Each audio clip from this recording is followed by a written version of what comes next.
Hey guys, I'm at a site here in Bolivia that was likely a ceremonial center about 15,000 years ago, and we're going to take a look at one of the most mysterious structures on Earth. This is an incredible place.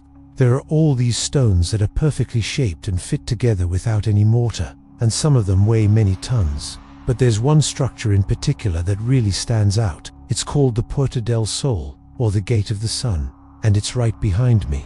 The thing that makes this so mysterious is that we don't know how it was made. We have some theories, but no one knows for sure. Some people believe that this structure is evidence that aliens visited Earth in the distant past. Others think it was built using lost high-tech, and still others believe it was built by ancient people using techniques that were not all that different from those used today. So which of these is correct? Well, I've got some thoughts on that. But first, let's take a closer look at the structure itself. This is the front of the gate, and if you look closely, you can see that there's a doorway here. But if you look just to the side of that doorway, you can see something else. There's this indentation right here. It looks a lot like the head of a human being. The eyes are right here, and then it looks like there's a nose and a mouth. And if you kind of squint your eyes, it even looks like there's a beard. But if you go to the other side, it's even more interesting, because here there's what appears to be an older version of the same face. It almost looks like they're related. They kind of look like a father and son, or maybe even a grandfather and grandson.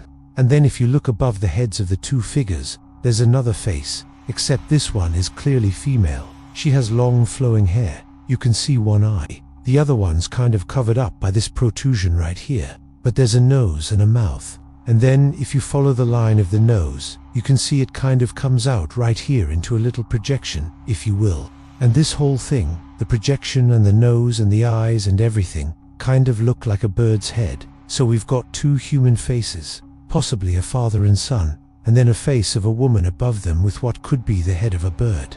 And all of this is carved into the stone. But that's not all. If you look carefully at the stonework around the figures, you can see that there are hands. Here's one hand right here, another one's right here. There's one more hand above the head of the female figure, and then there's another hand down here. And all of these hands are holding onto the doorway, as if they were pulling it open.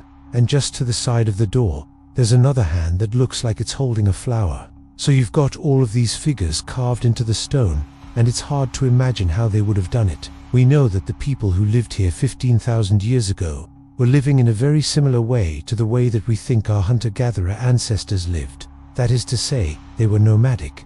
They followed the herds of animals and they lived in small bands. They did not live in permanent villages. So who built this? How did they build it? And what does it all mean? Well, let's talk about that. As I mentioned earlier, there are three main theories to explain something like this. The first is that aliens built it.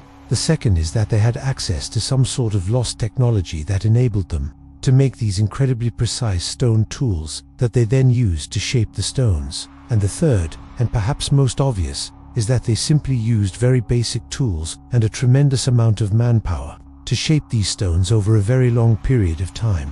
Which of these do I think is correct? Well, I'll tell you my thoughts. But first, remember to hit that like button. It really helps us out. And thanks to all of you who have become members. I really appreciate the support. Okay, now back to the video.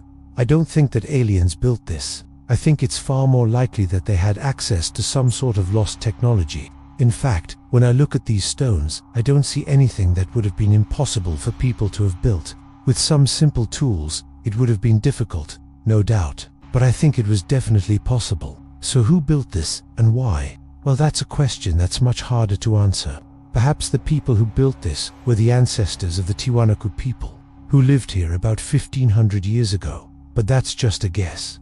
The truth is, we don't really know. Thanks for watching. See you next time.